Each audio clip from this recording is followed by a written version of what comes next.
안녕하세요.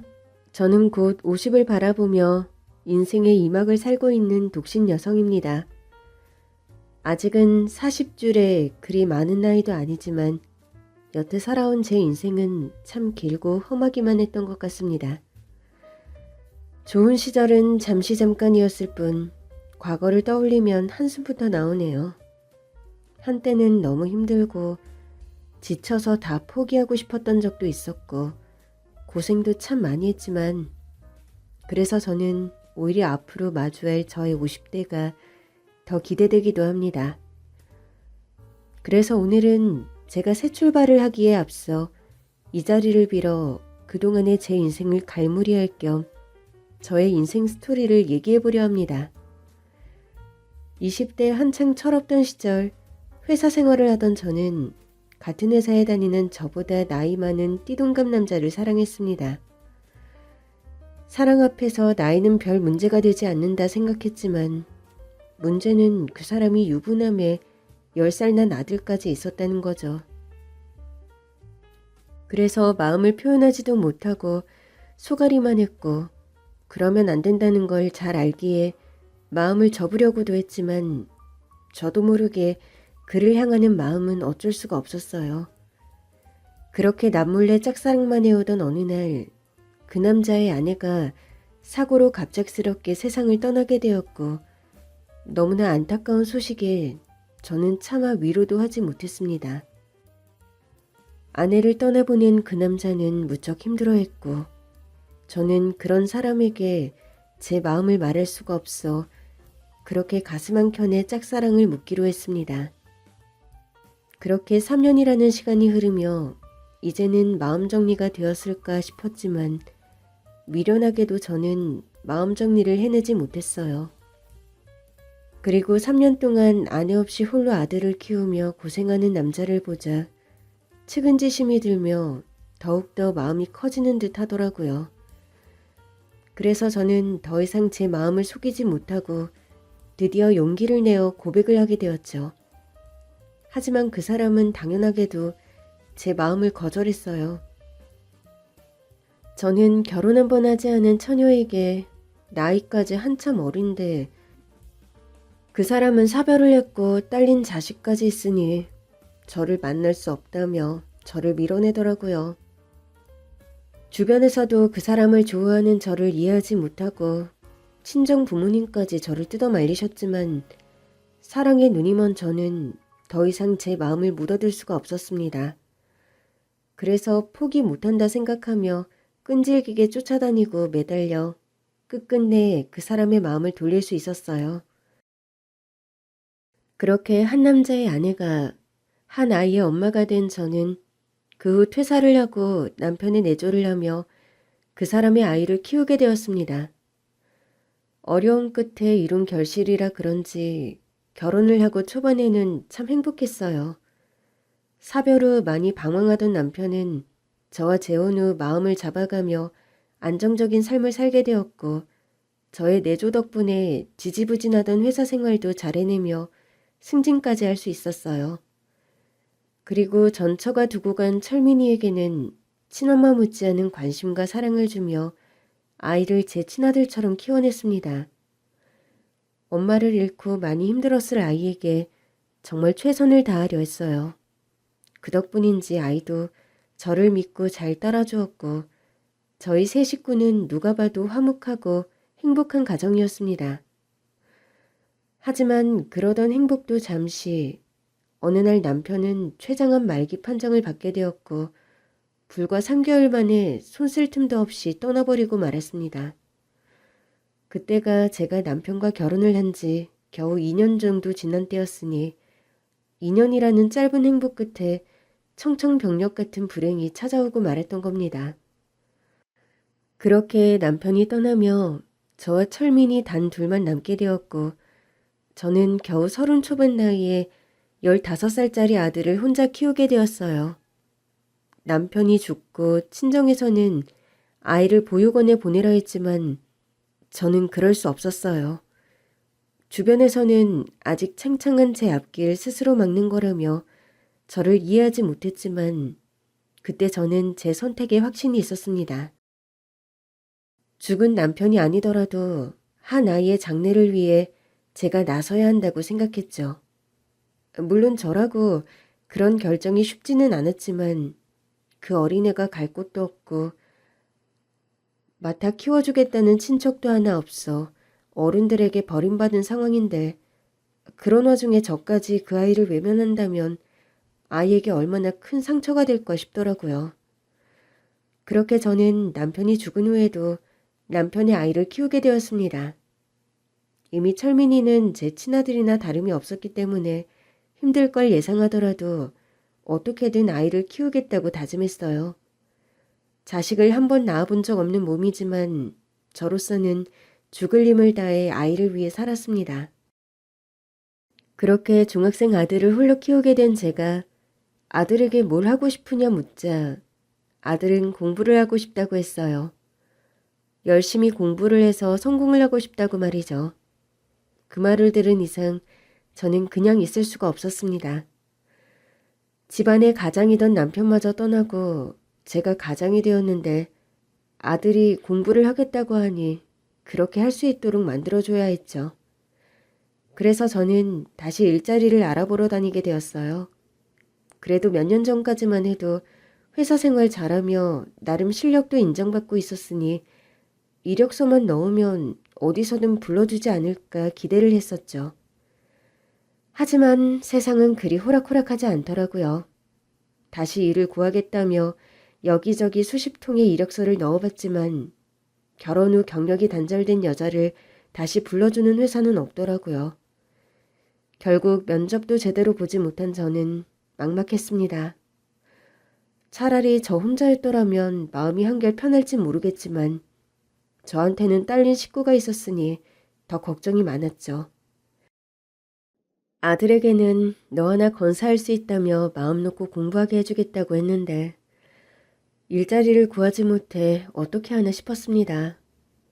그렇게 차마 집에 들어가지도 못하고 길을 서성이던 중 전봇대에 붙은 벽보 하나를 발견하게 되었어요. 목욕탕 세신사 보조를 구한다는 벽보였죠. 이전에 저였다면 그런 벽보에 눈길이나 줬을까요? 게다가 때밀이라니 평생 몸쓰는 일 해본 적 없던 저로서는 상상도 해본 적 없던 일이었습니다. 하지만 이것저것 따지기에는 그때 제 처지가 녹록치 않았고 그 옆에 적힌 시간당 5만 원이라는 시급이 제 눈길을 끌더라고요. 대체 얼마나 힘들기에 그리 큰 돈을 주나 싶었지만 그만큼 벌 수 있다면 무슨 일이든 할 수 있지 않을까 싶었어요. 그래서 저는 창피함을 무릅쓰고 오직 제 아들을 위하는 마음으로 그 목욕탕을 찾아갔습니다. 그리고 거기서 저는 제 인생의 귀인을 만나게 되었습니다. 처음 그분을 만났을 때 저는 남다른 포스에 눈도 제대로 마주칠 수가 없었어요. 분명 목욕탕에서 흔히 보던 때밀이 아줌마일 뿐인데도 뭔가 범접할 수 없는 느낌이었어요. 누구 하나 설명하는 사람이 없는데도 엄청난 아우라에 절로 고개가 숙여지고 자연스럽게 손이 모아지며 겸손해지는 거죠. 그런 분이 양손에 떼장갑을 끼고 제 눈을 빤히 들여다보시는데 순간 저를 꿰뚫어보는 듯한 눈빛이 두렵고 긴장되더라고요. 그건 목욕탕 안으로 들어설 때의 창피함과는 전혀 다른 기분이었어요. 그래, 보조하겠다고 찾아왔다고? 예? 예, 벽에 새신사 보조 구하신다고 적힌 거 보고요. 이쪽 일 해본 사람 같지는 않은데 내가 남의 등 밀어주면서 살다 보니 대충 봐도 어떤지 알겠거든. 보아하니 그쪽은 어디 사무실에서 자판이나 두드리다가 집에서 살림이나 했을 것 같은데. 어머, 어떻게 하셨어요? 저 회사 다니다가 결혼하고 쉬고 있었거든요. 세상에, 정말 잘 알아보시네요. 그래. 근데 그런 사람이 어쩌다가 이런 일을 하겠다고 찾아온 거야? 손도 그렇고 몸도 그렇고 고생이라고는 모르는 것 같고 더구나 나이도 한창 젊은 사람이 왜? 남편이 생활비 안 가져다 줘? 아니면 이혼이라도 당했어? 그것도 나름 면접이라면 면접이겠지만 처음 보는 사람이 제 개인사를 물어보는데 순간 당황스럽더라고요. 저라고 구구절절 즐겁지도 않은 제 사연을 처음 보는 사람에게 말하고 싶지는 않았거든요. 근데 이상하게 그분 앞에서는 솔직해져야 할 것만 같은 겁니다. 단번에 제가 뭐 하던 사람인지 알아채는 분 앞에서 뭘 숨길 수 있을 것 같지도 않고 저도 왠지 고달파진 제 삶을 그분께 털어놓고 싶어지는 거죠. 그래서 저는 제 사정 이야기를 전부 하게 되었습니다. 애 딸린 남자와 어렵게 결혼해서 몇 년 못 살고 사별하고 이제는 그 아이를 대신 키우게 되었다고 말이죠.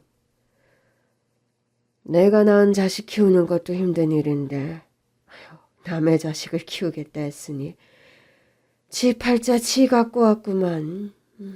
누가 봐도 고생길인 것을 걷겠다고 했으니 남들 다 말렸을 테고 얼굴 보니 고집이 이만저만이 아닌 것이 부모가 뜯어말린다고 해도 자기 뜻대로 했겠구만. 그러니 이제 와서 그리 고생하는 걸 누구 탓을 하겠어? 그래도 포기하지 않고 뭐라도 해보겠다고 달려드는 걸 보니 뭘 하긴 해도 하겠구만. 그래, 내가 일 가르쳐 줄 테니까 한번 나와 보던가. 시급 적힌 거 봐서 알겠지만 나 밑에 사람 꽁으려 부려먹지 않아. 고생한 만큼 대가를 제대로 치러준다고. 정말요? 저 정말 일 시켜주시는 거예요? 한 번도 안 해봤는데요? 그래, 물론 손이 너무 구운 걸 보니 가르쳐야 할 게 한두 가지가 아닐 것 같기는 하지만 사정이 그렇다는데 나도 모른 척하기가 참 그렇네. 아무리 여자 팔자 뒤웅박이라 그래도 어찌 눈에 보이는 고생을 사서 해. 거기다 운도 지질이 없는 걸 보니 나라도 도와줘야겠다 싶어서 말이야. 그런다 해도 결국 버티는 건 자네 몫이야. 이게 보기에는 우스워 보여도 예산 일이 아니거든. 돈 잘 쳐준다는 말 두고 덤볐다가 몇 달도 못하고 도망치는 사람들 수두룩했어. 그러니까 자네도 못하겠다 싶으면 지금이라도 마음 바꾸든가. 아니에요. 아닙니다. 저는 무슨 일이 있어도 도망가지 않을게요. 제 손이 곱다 하셨지만 제 팔자가 곱지 않다는 건 잘 아실 거 아니에요. 저 이제 더 뒤로 갈 데도 없어요. 더 떨어질 것도 없는 인생. 그깟 고생이 뭐가 두렵겠어요? 저 무조건 해내겠습니다. 받아주십시오, 스승님. 그렇게 저는 고수의 냄새가 나는 그분을 제 스승으로 받들어 모시게 되었고 그분의 수제자가 되어 엄청난 가르침들을 사사받게 되었습니다. 저도 나중에서야 알게 되었지만 저희 스승님이 그쪽 업계에서는 모르는 사람이 없고 위에 오를 사람이 없는 그런 대단한 분이셨더라고요. 가난한 집 딸로 태어나 열몇 살 어린 나이에 처음으로 떼수건을 잡아 수십 년간 수만 장의 떼수건을 거치며 대단한 내공을 쌓으신 고수 중의 고수, 달인 중의 달인이셨던 겁니다. 덕분에 저는 10여 년은 배워야 할 기술들을 단 몇 년 만에 배우며 스승님의 그림자를 쫓아갈 수 있었죠. 역시 내가 사람을 잘못 보지는 않았어. 그때 자네가 불끈 쥐고 있던 주먹 모양을 보고 내 수건 좀 잘 잡겠다 싶었더니 자네 재능이 있네. 아닙니다. 다 스승님이 잘 가르쳐주신 덕분이죠. 제가 뭐 재능이 있겠어요. 아직은 스승님 발톱에 때만도 못한걸요. 그거야 당연한 소리지만 그래도 재능 있는 건 맞아. 내가 그동안 가르친 이들 중에 이 정도로 금방 쫓아오는 사람은 아무도 없었어. 어쩌면 자네는 나보다 더 대단한 사람이 될지도. 제가 아무리 잘해봐야 스승님만 할까요. 그래도 스승님 밑에서 정말 제대로 떼수건 잡아보고 싶습니다. 앞으로도 많이 많이 가르쳐주세요, 스승님. 그래, 앞으로도 그런 마음가짐으로 경건하게 떼수건을 잡는다면 자네는 분명 성공하게 될 게야.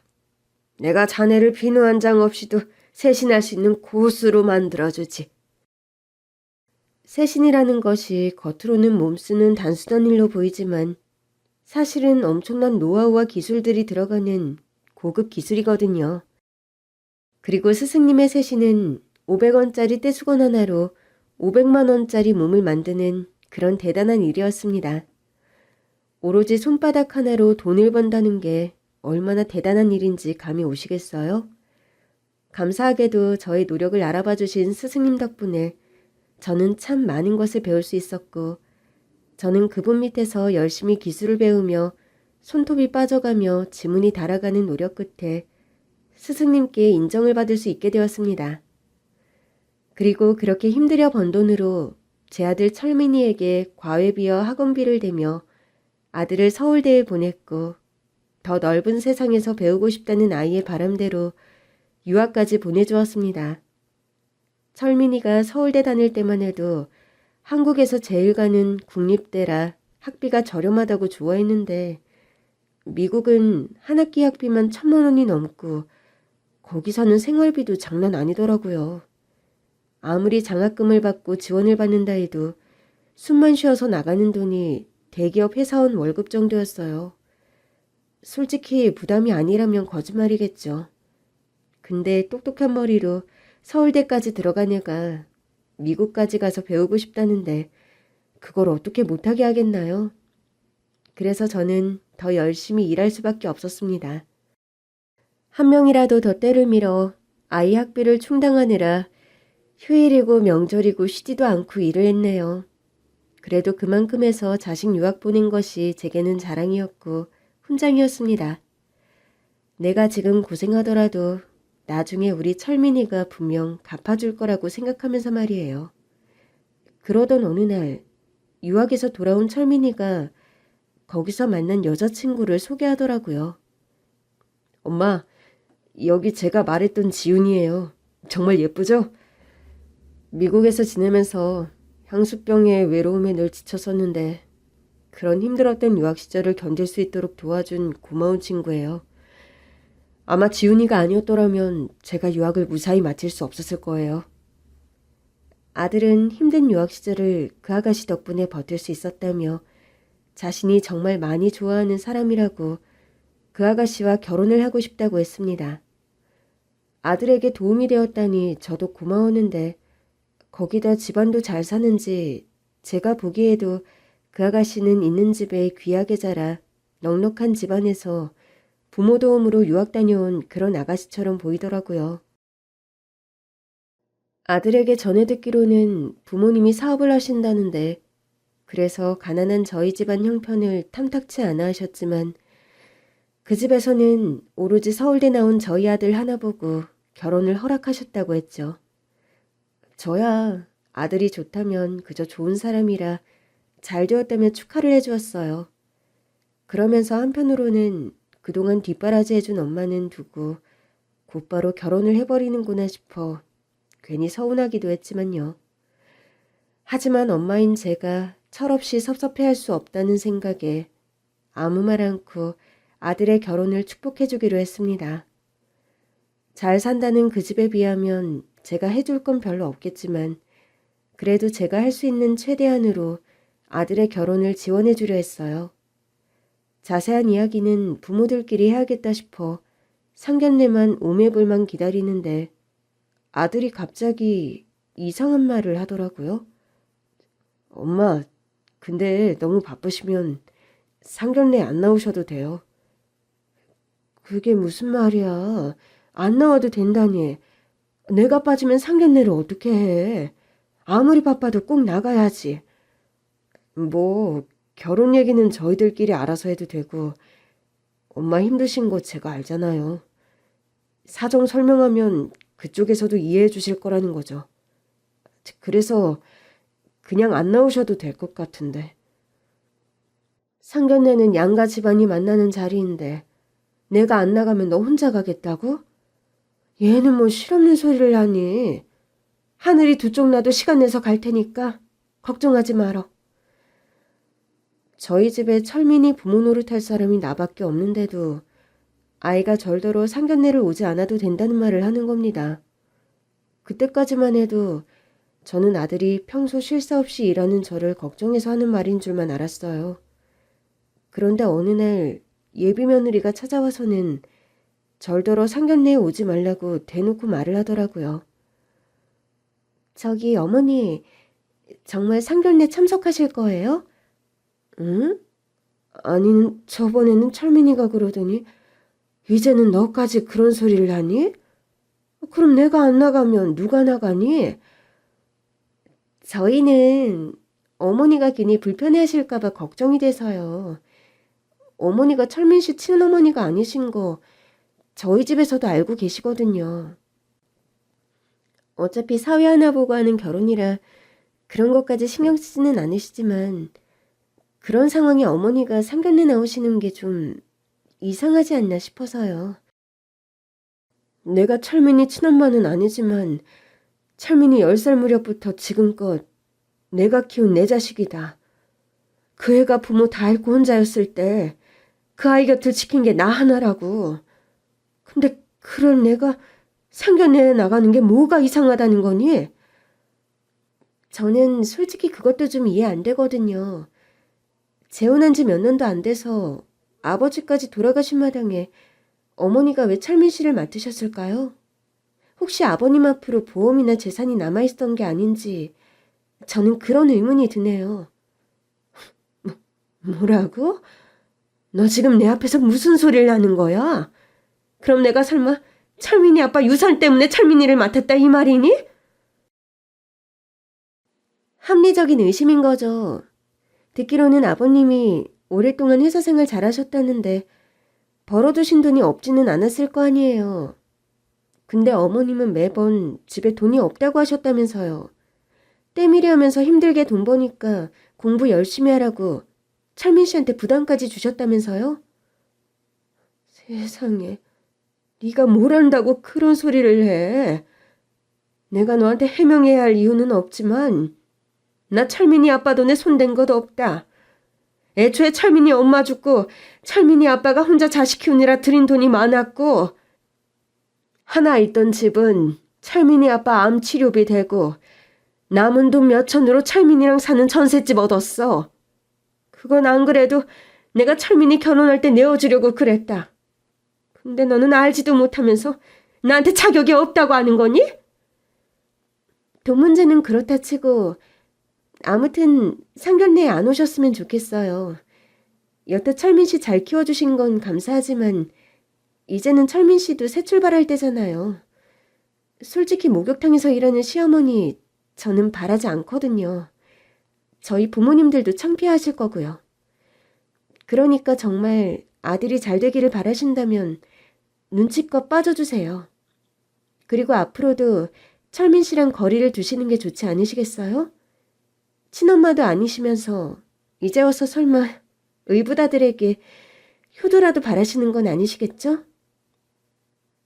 그 아이가 글쎄 저를 찾아와서 저런 말을 하는데 철민이를 위했던 제 진심을 의심하며 이제와 철민이의 인생에서 빠지라고 하는 겁니다.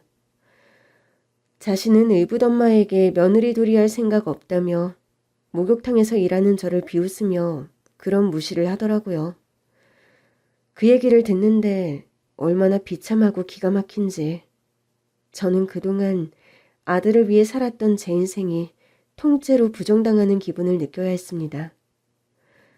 그래도 아들만은 그런 마음이 아닐 거라고 믿고 싶었는데 그 여자에게 홀딱 빠진 아들은 이미 단단히 구워 삼겨졌는지 철민이도 그 생각에 동조하는 듯 했어요. 엄마, 죄송해요. 근데 저도 이제 제 인생이 있잖아요. 그동안 잘해주신 건 감사하지만 저도 이제 다 컸고 더 이상 부모 도움 필요한 나이도 아니잖아요. 그리고 솔직히 저희가 정말 피가 섞인 사이도 아니고 아버지도 안 계신데 계속 연락하고 지내는 건 좀 아닌 것 같아요. 앞으로 결혼해서 가정 꾸리면 자주 못 찾아뵐 것 같거든요. 그러니까 이제는 엄마도 엄마 인생 찾으세요. 철민이 너, 네가 나한테 어떻게 그런 말을 해? 너 그 말 진심이니? 그 애가 옆에서 그렇게 말하라고 시키는 거 아니고? 저기요, 친엄마도 아니신데 엄마 노릇은 이제 그쯤 하시고 저희 알아서 결혼할 테니까 연락하지 말아주실래요? 우리는 호텔에서 으리으리한 결혼식 할 거고 거기 때밀이 아줌마 자리는 없으니까 올 생각하지 마세요. 그리고 앞으로 철민 씨한테 연락하지 마시고요. 아셨어요? 그동안 내가 저를 위해 어떻게 살았는데 날더러 상견례도 오지 말고 결혼식에도 오지 말라니 이제 와서 연을 끊자는 아들의 태도에 저는 억장이 무너지는 듯 했습니다. 나는 정말 그 애가 내 아들이라고 생각하고 진심을 다했는데 결국 돌아오는 게 이런 거라니. 그동안 제가 헛고생을 했구나 싶어 망연자실할 수밖에 없었죠. 그렇게 배신을 당한 저는 일도 나가지 못하고 방구석에 박혀 두문불출할 수밖에 없었습니다. 내가 그동안 헛살았구나. 돈은 벌어서 뭐하나 싶어 아무것도 하고 싶지 않더라고요. 그러자 스승님께서 제 사정을 아시고는 집까지 저를 찾아오셨어요. 자네, 지금 뭐하고 있는 거야? 지금 자네 없다고 돌아간 손님이 몇인 줄이나 알아? 이러다 손님 다 놓치고 땅 파먹고 살고 싶어? 이제 돈 벌어야 할 이유도 없는데 때는 밀어서 뭐해요. 더 이상 아무것도 하고 싶지 않아요. 그래서 이렇게 다 죽어가는 반송장 마냥 이럴 거야? 돈 벌어야 할 이유가 왜 없어? 자네는 뭐 먹고 살려고? 어떻게든 먹고 살려면 일하고 돈을 벌어야지. 그러고 있을 생각 말고 얼른 나와서 때밀어. 다 싫어요. 정말. 뒷바라지하던 자식도 기른정 무시하고 가버리고 날더러 목욕탕에서 떼나미는 아줌마라 그러는데 나도 자존심 있고 마음이라는 게 있다고요. 근데 그런 일을 겪고 어떻게 멀쩡할 수 있겠어요? 아이고 이거사. 답답한 소리 하고 있어. 자존심 상해서 그러는 거면 더더욱 일할 생각을 해야지. 자네 그동안 번 돈 죄다 아들 밑으로 들였지? 그러는 동안 번 돈이 얼마야? 이제 돈 들어갈 자식도 없으니 혼자 벌어서 혼자 쓰면 되는 거지. 그리고 떼밀어서 돈 버는 게 뭐 어때서? 나는 떼밀어서 건물까지 올린 사람이야. 떼밀어서 떼부자 될 수 있는 거라고. 내가 그러라고 자네한테 기술 전수한 거 아니겠어? 그래서 나한테 그 좋은 기술 배워놓고 썩히겠다고? 지금 나더러 그런 배은망덕한 꼴을 두고 보라는 거야? 그런 나약한 생각할 시간에 가서 기술이나 더 익혀. 자네 아직도 나보다 10분은 느린데 청출어람해야 할 거 아니야. 그래서 나보다 더 돈 많이 벌어. 그럼 그때 가면 부잣집 딸내미 재벌집 며느리 뭐가 무섭겠어? 눈물이 날 만큼 호된 스승님의 꾸중에 저도 그제서야 정신이 번쩍 들었어요. 생각해보면 피해자는 나인데 왜 나만 속상하고 힘들어야 하나 싶더라고요. 그놈이야 키워준 엄마도 나몰라라 하고 부잣집 사위 돼서 호의호식할 텐데 내가 비관하고 이러고 있으면 나는 늙어서 더 비참해지겠다 싶은 겁니다. 어차피 다시 돌아갈 수 있는 인생도 아니고 이제 자식도 없고 말년에 혼자 늙게 되었으니 저는 앞으로의 노후를 위해서 다시 일어서기로 했습니다. 그리고 얼마 뒤 제게 아주 좋은 기회가 찾아오게 되었어요. 청담동의 고급 스파에서 저를 직접 스카우트하러 온 겁니다. 저희 스파는 100% 회원제로만 운영되는 고급 스파입니다. 지하 헬스장부터 피부과 헤어샵, 마사지샵에서 스파까지 올인원으로 되어 있는 최고급 미용시설이죠. 그런 곳에서 일하는 세신사 역시 아무나 드릴 수 없는 거라는 생각에 선생님을 꼭 모시고 싶습니다. 글쎄요. 저는 지금도 충분히 만족하고 있고 제 단골 손님들도 워낙 많아서 기존 손님들을 저버리고 그쪽으로 가기가 좀 그렇네요. 물론 그러시겠죠. 하지만 그렇다고 언제까지 고래가 연못에서 놀겠습니까? 대단한 실력이신 만큼 대단한 일을 하셔야죠. 제가 감히 말씀드리지만 저희 쪽으로 와주신다면 인생이 바뀌실 겁니다. 지금 얼마를 버시던지 그것보다 2배, 아니 10배는 벌게 해드리죠. 원하시는 대로 연봉은 제대로 맞춰드리겠습니다.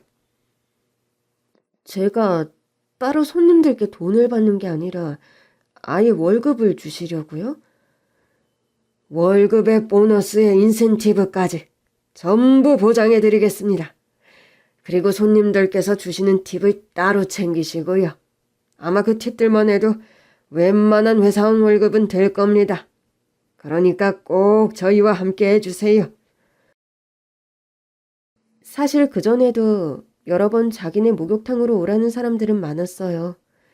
지금 일하는 곳에 2배를 벌게 해주겠다. 가게를 내게 해주겠다.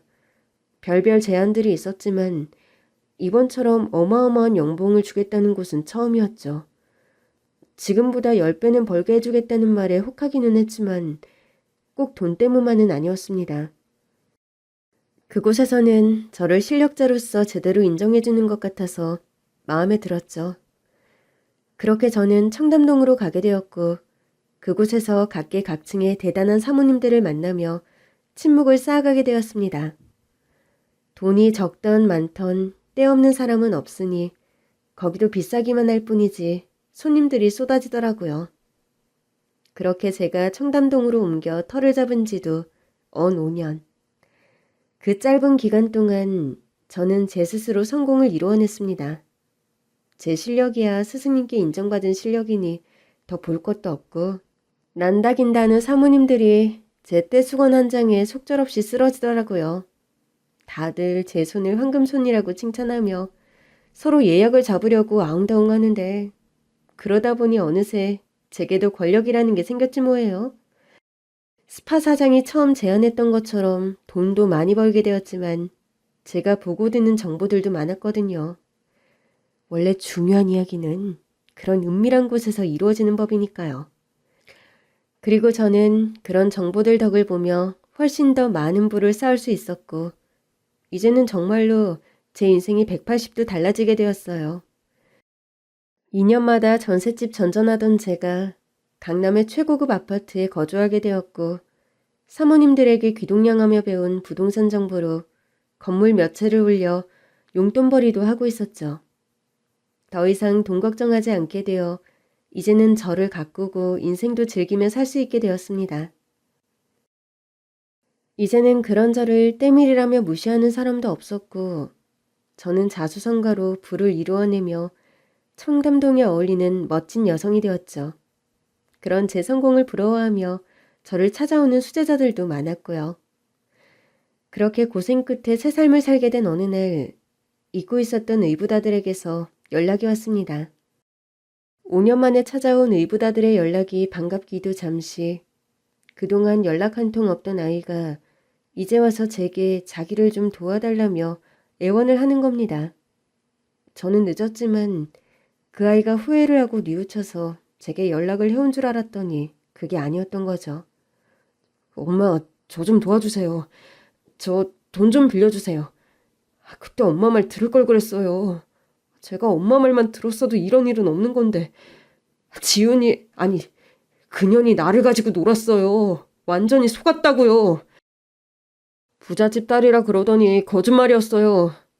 제가 가진 돈 보태서 신혼집 구한다기에 다 줬는데 그게 알고 보니 월세집이었더라고요. 저 몰래 제 앞으로 대출까지 받아서 명품 사고 사치하고 그러다 어느 날 웬 사업가랑 바람이 났다더라고요. 그래서 불륜 아니냐 했더니 애초에 저랑은 혼인신고도 한 적이 없었대요. 그것도 그 사람이 알아서 하겠다고 해서 맡겼거든요.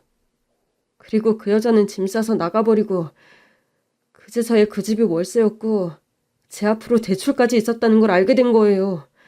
이자만 몇백만 원인데 그동안 제 돈은 그년이 다 썼고 저 정말 빈털털이에요. 저 좀 도와주세요. 네가 나한테 그런 말 할 자격이 있니? 키워준 엄마 버리고 그런 여자 선택한 건 너 아니야? 그렇다고 제가 어디 다른 데 부탁을 하겠어요. 아버지 돌아가시고 저 겉옷 키워주신 건 엄마시잖아요. 그러니까 못난 자식 다시 거둔다 생각하시고 저 좀 도와주세요. 네? 언제는 나 같은 건 필요 없다며 내칠 때는 언제고 이제 와서 도와달라는 소리를 쉽게 해. 이래서 검은 머리 짐승은 거두지 말라고 했던 건데 너랑 내 인연은 5년 전 그날 끝났다. 그러니 내가 너를 도와줄 이유도 없지. 네 손으로 끊고 나간 거니까 내 원망할 생각 말고 그래도 내가 네 뒷바라지 열심히 해서 유학까지 보내줬잖니. 그럼 사지멀쩡한 네가 어떻게든 벌어서 해결하면 될 것 아니냐. 그러니까 앞으로 나한테 연락할 생각 마라. 키워준 은혜도 모르고 여자에 미쳐 키워준 어미를 버리고 간 놈이 이제 와서 그년 때문에 망한 인생 구제해달라니 정말 기도 차지 않았습니다. 잠깐 예정에 취해 짠한 생각도 들었지만 제가 그놈 때문에 속상했던 날들을 생각하니 마음이 다 잡아지더라고요. 저는 이제야 겨우 그 악몽에서 벗어났는데 제가 다시 그 고생을 자초할 수는 없었죠. 그렇게 의붓아들을 매정하게 끊어내고 얼마 뒤 친한 사모님이 제게 기쁜 소식을 전해오셨습니다. 사모님, 아유 왜 이렇게 오랜만에 오셨어요? 내가 요즘 바빴어. 우리 아들 결혼하게 됐거든. 안 그래도 내가 그것 때문에 찾아왔어. 자기가 사람 제대로 볼 줄 알잖아. 그래서 내가 상견례도 하기 전에 자네한테 먼저 보여주려고. 겉으로 보기에 흠잡을 데 없긴 한데 그래도 자기한테 허락 맡아야 마음이 가벼울 것 같아서. 뭐 몸에 문신이라도 있는지 확인도 해볼 겸 말이야. 요즘은 있는 집 자식들이 그렇게 막 나간다 그러는데 내가 불안해서 확인을 해볼 수가 있어야지.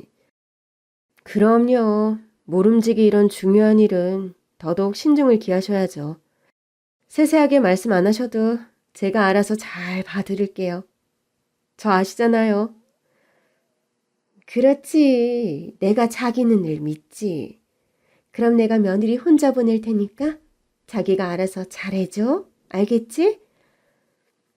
제가 세신 일을 하면서 배운 것은 비단 때밀이 기술만이 아니었습니다.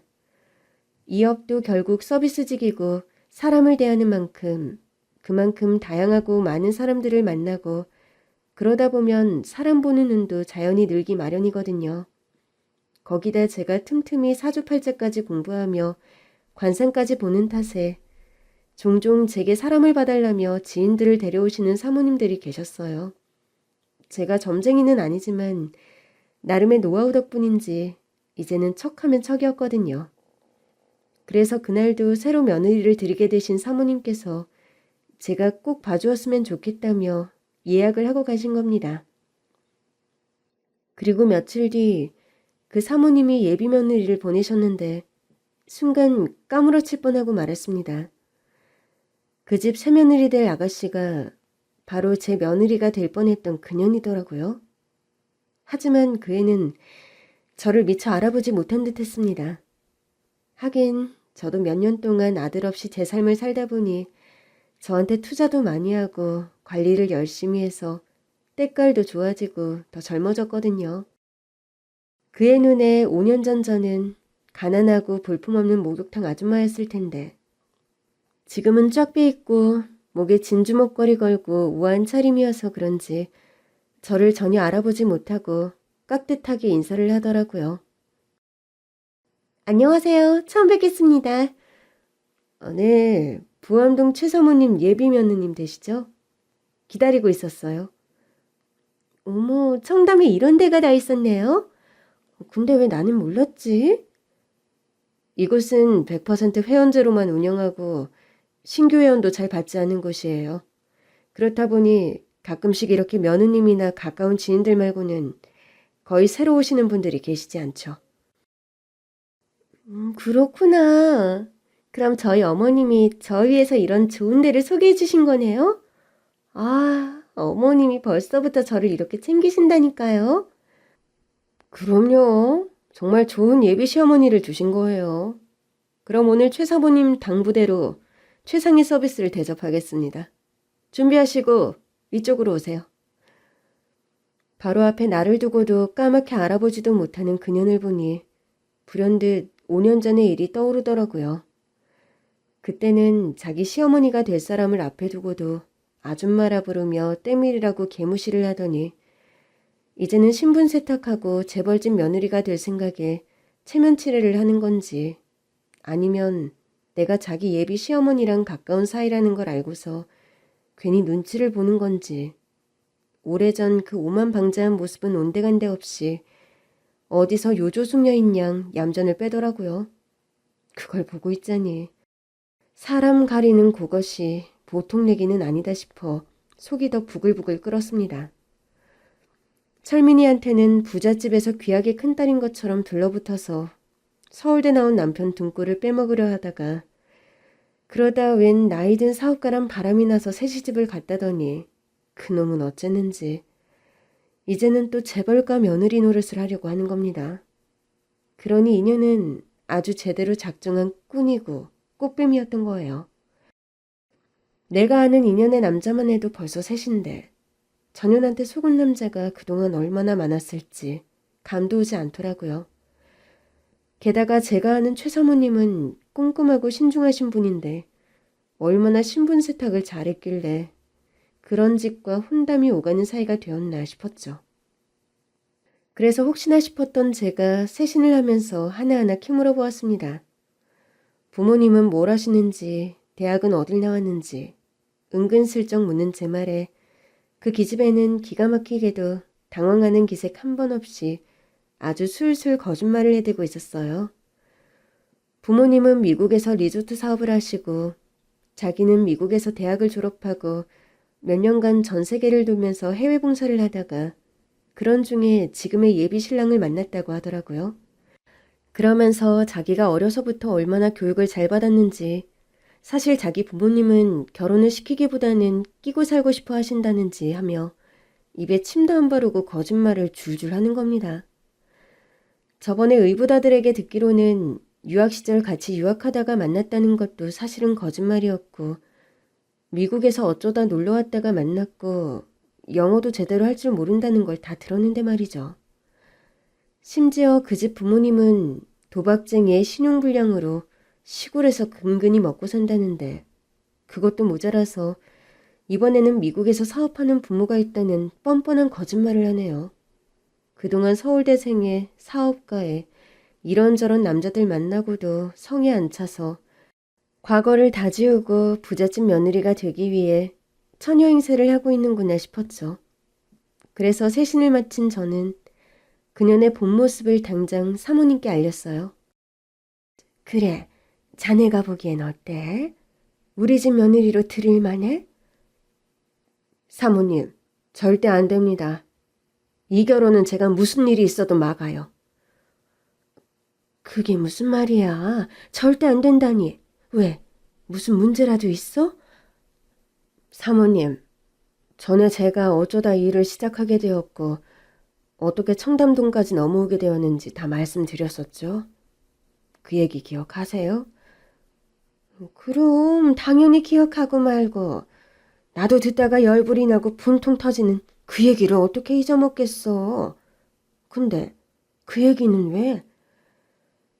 그때 제가 저희 아들 홀려서 절연까지 하게 만든 그 불려시 같은 년 말씀드렸잖아요. 아주 천하의 몹쓸 년이라고요. 그 년이 바로 그 집 며느님 될 그 아가씨예요. 그게 무슨 말이야? 자기가 말한 그 썩을 년이 우리 새아가라고? 그 년이 어떻게 사모님을 속였는지 모르겠지만 뭘 얘기했던 전부 거짓말이에요. 미국에서 사업한다는 부모며 미국 유학이며 전부 다 가짜일 거예요. 걔 부모는 신용불량자로 빚쟁이들한테 쫓겨다니고 유학은커녕 영어도 제대로 못하는 고졸이에요. 그런 주제에 얼굴 반반한 거 믿고 여기저기 순진한 남자를 꼬시고 다녔는데 제 아들이랑 사실혼 관계였을 때도 다른 남자랑 바람나서 그쪽으로 환승했더라고요. 그게 불과 몇 년 전인데 어떻게 신분 세탁해서 재벌집 며느리가 될 생각을 했는지 모르겠네요. 어머, 아니 썩을 년이 감히 나를 뭐로 보고 우리 집을 건드려. 망할 년, 내가 가만히 두나 봐라. 저의 폭탄 발언에 사모님은 깜짝 놀라 뒤집어지셨고 그 집의 혼담은 결국 물 건너가게 되었습니다. 실체를 알게 되었으니 사기 결혼에 파혼을 하는 건 당연한 수순이었지만 저희가 모르는 사이 생각보다 일이 더 커졌더라고요. 사모님이 예비 며느리가 예쁘다며 백화점들이며 고급 상가들을 같이 쇼핑하며 그 애를 여기저기 소개를 했었는데 그년이 그걸 이용해서 결혼도 전에 그 집 며느리라며 최 사모님 이름을 대고 이것저것 물건들을 외상으로 받아갔더라고요. 거기다 사모님이 며느리에게 주는 선물이라며 챙겨주신 것들도 있었고 그렇게 그년이 챙긴 물건값이 무려 3억이었습니다. 자기 딴에는 곧 결혼이 코앞이니 1년 정도 외상 걸어놓고 나중에 그 집 돈으로 갚을 생각이었던 모양인데 설령 정말 그 집 며느리가 되었어도 그런 짓은 하면 안 되는 것을 그녀는 배짱 좋게도 하고 다녔네요. 그래서 결국 사모님이 열이 받아 그 여자를 사기죄로 고소를 하셨답니다. 사실 그쪽 집에서는 속았다는 것도 남사스러워서 조용히 파혼으로 넘어가려고 했었는데 그 기집애가 하는 짓이 하도 기가 막히고 코가 막혀서 그냥 넘어갈 수 없었다네요. 게다가 제가 당한 일도 알고 계시니 제 대신 복수라도 해주고 싶으시다더라고요.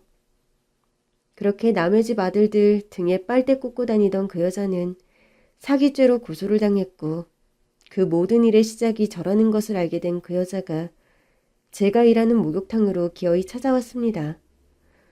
자기가 뭘 잘못했는지 아직도 반성이 없는지 나 때문에 자기 인생이 망했다나 뭐라나 제 탓을 하는 겁니다.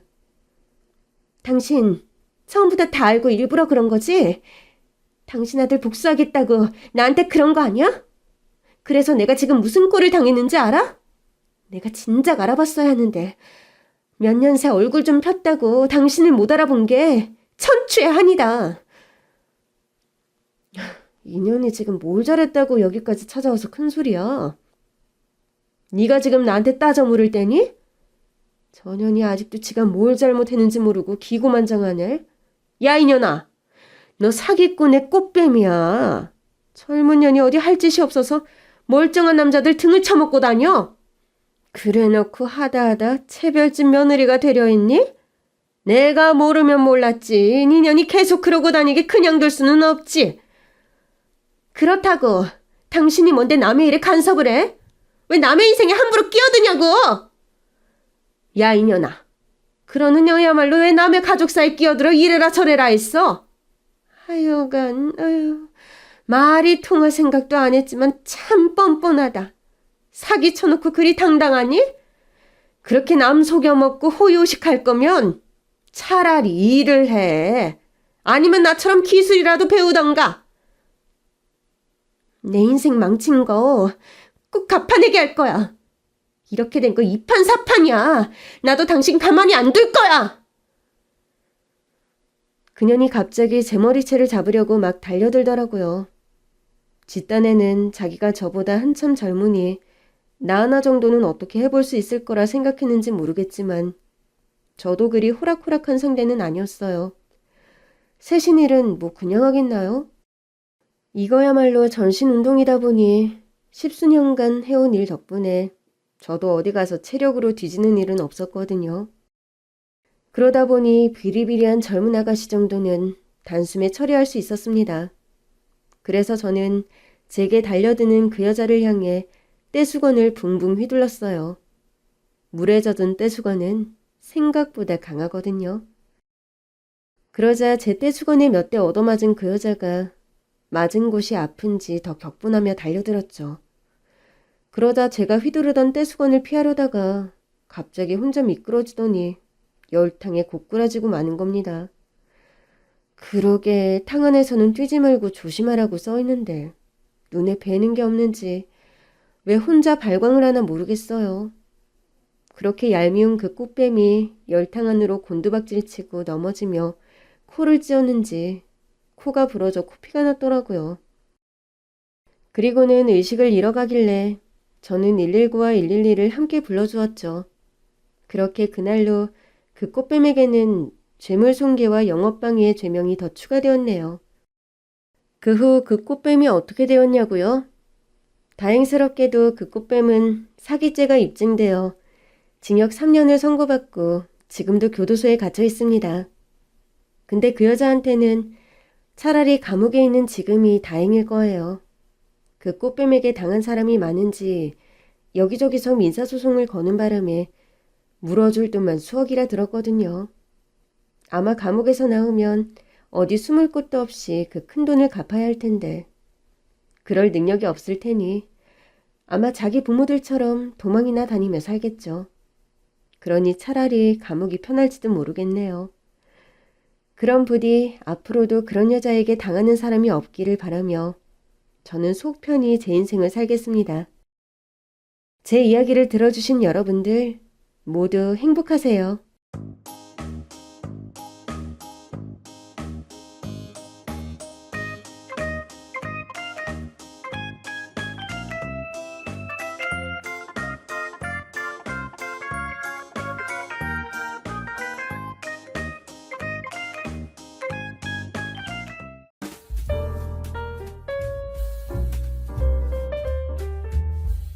안녕하세요. 저는 30대 초반의 여자이고 슬아에는 6살짜리 딸을 한 명 두고 있습니다. 저는 시댁에서 시어머니를 모시고 딸과 셋이서 함께 살고 있어요. 저희 시댁이 그리 큰 부자는 아니지만 옛날부터 살던 마당이 꽤 넓은 단독주택입니다. 2층 단독주택으로 집 규모가 꽤 큰 편이었고 저나 남편이나 시부모님과 사이가 무척 좋아서 결혼과 동시에 자연스럽게 시집살이를 시작하게 되었습니다. 그러나 어느 날 갑자기 발생했던 2년 전의 화재 사고. 화마가 저희 시댁 주택을 삼키던 그날의 사고 이전에는 시아버지, 남편, 시어머니, 나, 그리고 딸아이 이렇게 5 식구가 복닥거리며 살던 집이었는데 화재가 난 그날 시아버지와 저희 남편은 부상이 심해 한날 한시에 부자가 명을 달리하고 말았어요. 저는 그때 또 하필 외국으로 유학을 나가 있던 때였고 코로나 사태가 심각하던 때라 남편 장례식에도 참석하지 못했습니다. 어머님, 이게 대체 무슨 일이에요? 갑자기 집에 왜 이렇게 큰 불이... 내가 어린이집에 예슬이 데리러 다녀온 사이에 기름 보일러에 문제가 생겨서 그런 큰 불이 나고 말았다는구나. 진작에 보일러 갈자고 내가 그렇게 말을 했는데 이런 사달이 나려고. 어머님, 집에 이런 변이 일어나는 줄도 모르고 저만 타지에서 재공부한다고 학교 다니고 바로 와보지도 못해서 너무 죄송했어요. 어머니 혼자 대체 이 엄청난 일을 어떻게 감당하고 처리하셨어요. 그렇게 코로나 전염병이 극성이던 시국이라 방역 지침이 까다로워 저는 그렇게 화마의 사고로 한날 한시에 명을 달리한 남편과 시아버지의 장례와 발인도 참석하지 못하는 비극을 겪어야 했습니다. 네가 일부러 오기 싫어서 그런 것도 아니고 너도 미루던 유학 겨우 떠나서 공부하던 중에 이렇게 학업도 다 마치지 못하고 귀국하게 되지 않았니? 그나저나 한 집의 남자들이 이렇게 황망히 떠나버려서 이제 우리는 어떻게 사니? 그나마 우리 어린 예슬이가 어린이집에 있는 동안 사고가 나서 예슬이가 무사하다는 게 불행 중 다행이긴 하다만. 어머님, 그래도 저랑 예슬이가 있으니 너무 걱정 마세요. 그 사람 가는 마지막 얼굴, 그걸 제가 보지 못했다는 게 못내 너무 마음에 걸리네요. 집 걱정은 하지 말고 당신 하고 싶은 공부 마음껏 하고 오라고 한 사람인데 이럴 줄 알았으면 그깟 유학이 뭐라고 좀 천천히 떠나도 되는 건데. 그렇게 화재 사고로 시아버지와 남편을 여의게 된 저와 시어머니였습니다. 집안에 그런 큰 사고가 있고 나서 저희 집 분위기는 예전과 다르게 많이 가라앉고 차분해진 것이 사실이죠.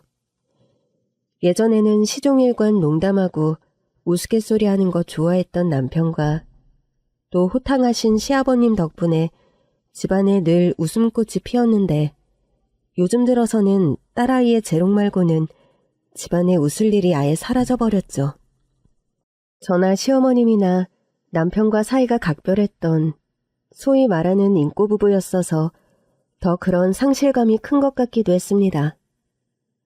예슬애미야, 난 이 나이가 되어서도 너희 아버지 그렇게 어느 날 갑자기 떠나보낸 게 실감이 잘 안 나고 매일 보고 싶은 마음이 사무치는데 젊은 넌 오죽하겠니? 사람 떠나보낸데 마음 힘든 게 다 마찬가지지. 우위가 어디 있겠어요. 어찌 보면 어머님은 아버님과 지내온 시간이 더 기셔서 아마 그 사무침이 더 크면 컸지 저보다 적지 않으실 텐데요. 그렇게 저와 시어머니는 상실감과 상처를 서로 위로하며 하루하루 어린 딸을 함께 키우며 그렇게 살아가고 있었습니다. 예슬 할머니, 그런데 예슬 엄마는 언제까지 집에 데리고 살 작정이요? 아니, 하만댁이 갑자기 그런 것은 왜 물어요? 아네, 동네 사람들이 그런 말들을 좀 수근거리더라고요. 멀쩡하게 젊은 며느리 과부 됐는데 저렇게 시어머니가 끼고 사는 것도 좀 그래 보인다고. 이댁이 쌍으로 바깥 양반을 잃어서 뭐 서로 의지하고 사는 게 전 심정적으로 이해가 가는데 사람들은 그런 입방아를 찢나 보대요. 참, 아휴, 사람들이 밥 먹고 배부르니 걱정할 게 없어 남일 걱정하는데 시간 쓰나 보네요. 그런 쓸데없는 소리 전할 것 같으면 앞으로 우리 집에 마시러 오는 거 하만댁도 그만하세요. 시어머니는 그렇게 불쾌한 티를 내가며 동네의 수다쟁이 아주머니를 쫓아내듯 집 밖으로 내보내시더군요. 영화 대사 중에 그런 말이 있었습니다. 울어라, 너 혼자 울 것이다. 웃어라, 세상이 너와 함께 웃을 것이다. 집안의 모진 풍파와 비극을 겪다 보니 새삼 이 비정한 말의 진리를 뼛속 깊이 깨우치게 되더군요. 세상 사람들은 저희 집에 일어난 비극과 그에 따른 슬픔에 아무 관심이 없는 것 같았어요. 그저 원색적인 호기심을 가지고 늙은 과부와 젊은 과부가 사는 음산한 집. 남자 2명이 한날 한시에 동시에 명을 달리한 재수없는 집터. 동네에서 그런 소문이 나면서 심지어 저희 딸아이가 그런 놀림을 받기까지 했습니다. 엄마! 아니, 예슬아, 오늘 유치원에서 무슨 일 있었어? 왜 애가 끝나고 오자마자 이렇게 우는 거야, 응? 엄마, 저기 신영이란 애가 나는 동네에서 제일 재수없는 집 딸이래. 우리 집에 불이 나서 그렇게 할아버지랑 아빠랑 돌아가신 거 우리 집이 재수없어서래. 나보고 귀신 나오는 집에 사는 애라고 막 애들이 놀렸어.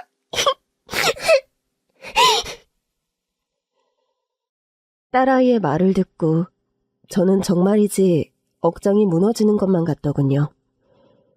불행한 사고로 가족을 잃은 참담함으로 하루하루가 벅찬데 이런 쓸데없고 편견에 가득한 손가락질까지 받아야 한다는 사실이 못내 가슴 아프고 답답했습니다. 예슬아, 그런 말 가장 먼저 하면서 놀린 아이가 누구니? 앞으로 친구들이 그런 말 하면 너희들이 잘못 알아서 그런 거라고 해. 화재 사고는 어느 집에나 날 수 있는 사고이고 집이 재수없는 거랑 아무 상관없는 거라고. 알았지? 네, 엄마. 분명 집안에서 어른들이 하는 뒷담화를 듣고 아이들은 생각 없이 따라하며 조절된 것이 뻔했습니다.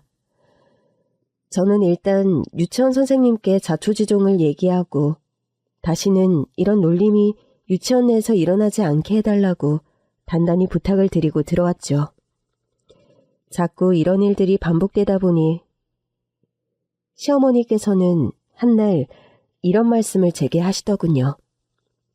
예슬애미야, 나하고 오랜만에 마당에서 커피나 한잔 하자꾸나. 네, 어머니. 날씨도 좋은데 제가 커피 내려서 가지고 나갈게요.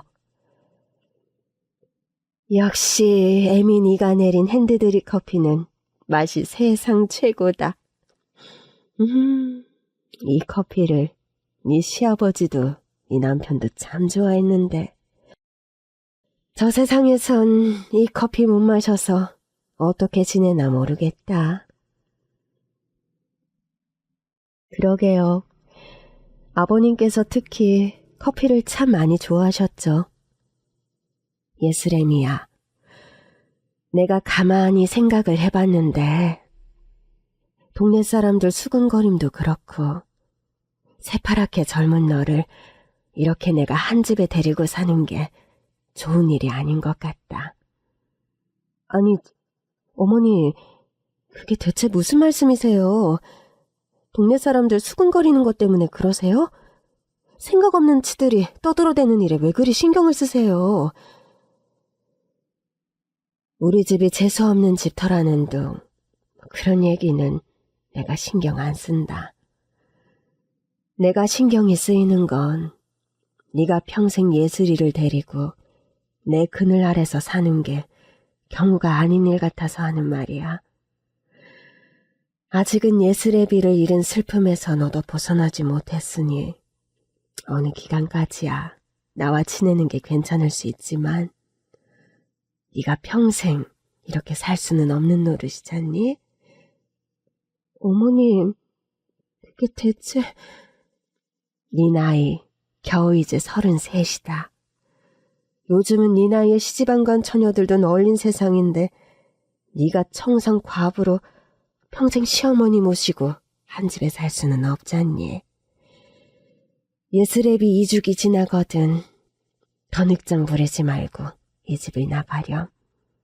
친정에 들어가서 살든지 아니면 너와 예슬이가 지낼 집을 내가 마련해주마.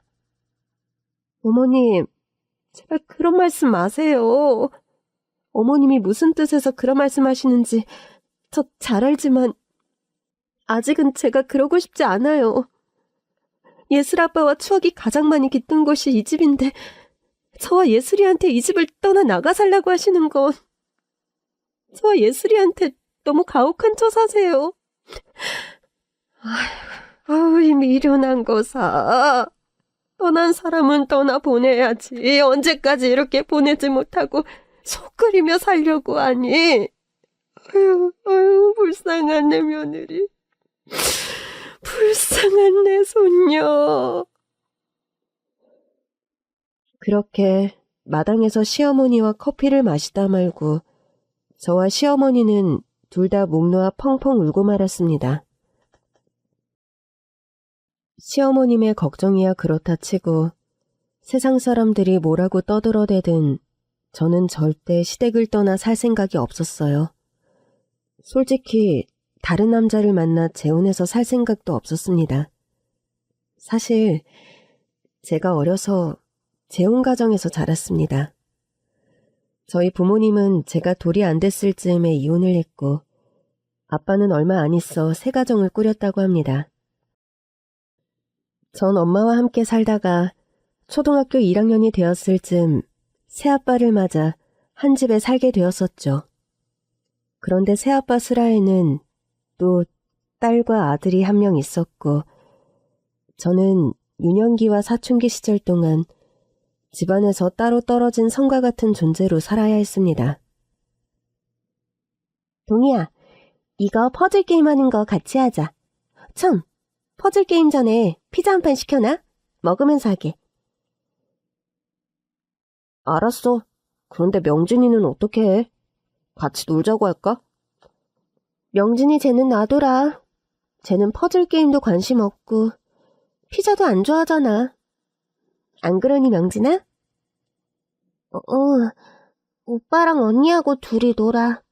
난 관심 없어. 그렇게 의붓남의 사이에서 저는 은근한 왕따 비슷한 것을 겪으며 자랐고, 이런 걸 저희 엄마는 알고 있으면서도 어떻게 중간에서 할 도리를 못 찾으셨던 건지 늘 방관하시는 입장이었죠. 새아빠는 엄한 분은 아니었지만 그렇다고 저에게 살갑고 애정을 주는 사람도 아니었습니다. 그런 분위기에서 엄마는 재혼한 새 가정을 지키는 데 급급하셨고, 본의 아니게 저는 엄마의 관심에서도 벗어나는 일이 많아져서 사춘기에 꽤나 많은 방황을 하면서 자란 저입니다. 대학을 졸업하자마자 집을 나와 독립을 시작했고, 남편과 남들보다 일찍 결혼을 결심한 데에는 이런 저의 가정사도 한몫했습니다. 난 빨리 결혼해서 나만의 가정을 이루고 싶어. 소외받지 않고 나를 온전히 반겨주고 사랑해주는 사람들 틈에서 그렇게 행복하게 사는 게 내 소원이야. 명진아, 그럼 우리 아무래도 너랑 나 시간 지나면 결혼할 텐데 미루지 말고 우리 결혼부터 할까? 너 유학 가는 것도 결혼하고 나서 가도 상관없잖아. 정말 오빠 나하고 결혼하고 싶어? 후회 안 할 자신 있어? 매일 이렇게 먼 거리 왔다 갔다 하면서 데이트하는 것도 시간 낭비 같고. 네가 싫지만 않으면 우리 집에 들어가서 네가 살면 좋을 것 같아. 우리 부모님은 며느리를 딸처럼 정말 예뻐하고 잘해주실 분들이고. 어때? 저는 그렇게 남편과 결혼도 일찍 하게 되었던 겁니다. 남편은 무남동녀 외아들로 자랐는데 가정환경이 무척 화목했어요. 시부모님 내외는 금슬이 유달리 좋았고, 그런 부모님 아래서 남편은 사랑을 잔뜩 받고 자란 성품이 착하고 따뜻한 남자였죠. 그렇게 남편과 저는 결혼해서 시댁에서 시부모님과 한 집에서 살면서 처음으로 따뜻한 가정의 울타리란 것을 느낀 사람입니다.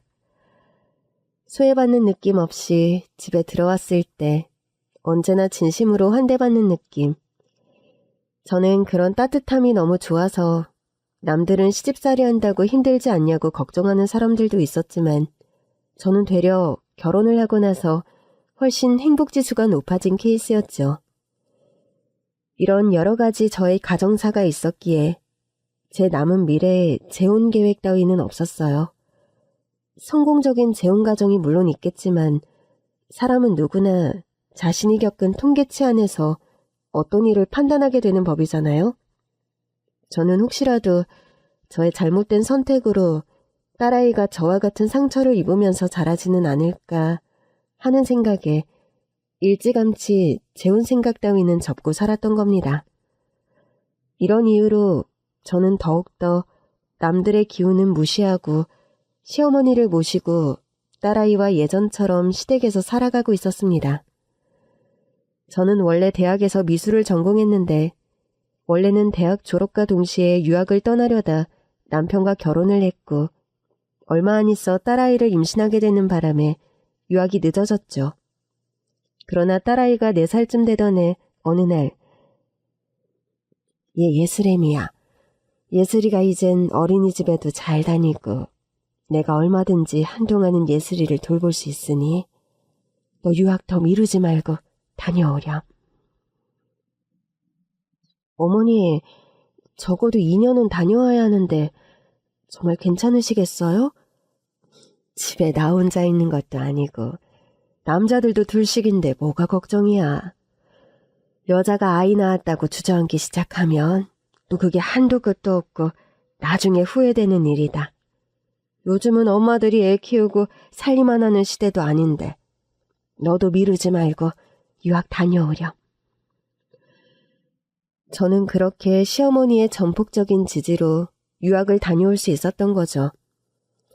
근래 들어 저는 제가 다니던 대학에 시간 강사로 수업을 나가게 되었습니다.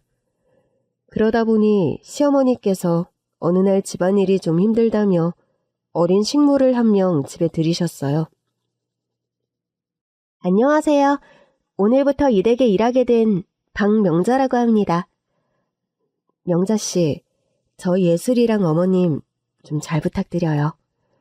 제가 학교에서 수업 있는 날만 아니면 집에 보통 있는 편이니까 명자 씨가 크게 힘들 일은 없을 거예요. 제가 늦는 날이나 작업실에 일이 많을 때 저희 아이랑 시어머니 식사 좀 잘 챙겨주세요. 네, 걱정하지 마세요, 사모님. 어머님께서 지인을 통해 데리고 온 어린 가정부는 나이는 어렸지만 싹싹하고 손도 야물어서 덕분에 저와 어머님은 집안일의 부담에서 많이 벗어나 생활하는 게 편해졌습니다. 어머님, 새로 구한 어린 가정부, 처음엔 나이가 어려서 좀 긴가민가 했는데 일도 야물고 괜찮은 것 같죠? 저기 건너 동네 사는 박 교수 사모님께 추천받아 데리고 온 아이인데 고아원에서 독립해 나온 지 얼마 안 된 애인데 애가 아주 착실하고 부지런하다더니 잘 구한 것 같구나. 나이가 어려도 음식 솜씨도 좋고 청소도 잘하고 우리 예슬이도 잘 데리고 놀고 다음 달부터는 월급을 좀 올려주든지 해야겠다.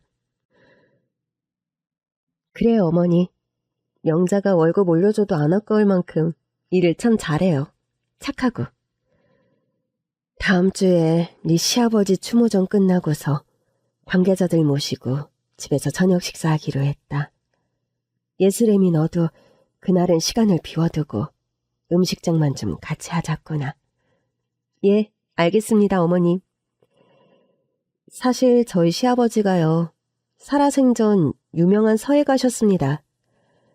돌아가신 사후에 시아버지께 글씨를 배우던 문화생들이 아버님을 기리는 추모 전시회를 기획했고 그 전시회 날 어머니께서는 추모전을 준비한 문화생들에게 저녁 식사를 대접하겠다는 뜻이셨죠. 아버님의 추모전은 인사동의 한 갤러리에서 성황리에 이어졌습니다.